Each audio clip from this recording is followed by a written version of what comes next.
It's difficult to build in economies that are more expensive than yours, and it's difficult to sell in the economies that are poorer than yours. Because if you're trying to sell to a poor economy and they can manufacture it, why won't they just do it themselves? Now, if you have a product such as a car and you're trying to sell it to, say, somewhere in Africa, they can't build the car because they physically don't have the ability, well, then you have a market. But if you have a lower cost item, like, say, a t-shirt, and they can just manufacture that in Africa, what incentive do they have to buy it from China where the labor is more expensive? So they kind of have a problem in both directions. They can't sell to an economy below them, and they can't manufacture in an economy that's more prosperous than them.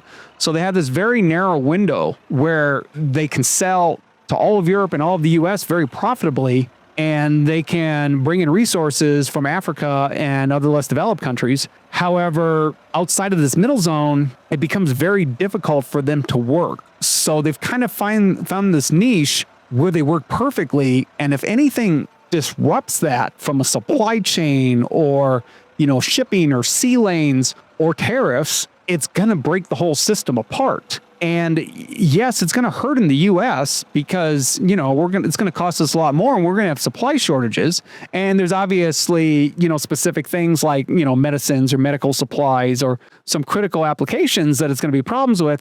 But China needs to import their food and their energy. And these are not like problematic things. These are critical to maintaining a stable society type of items.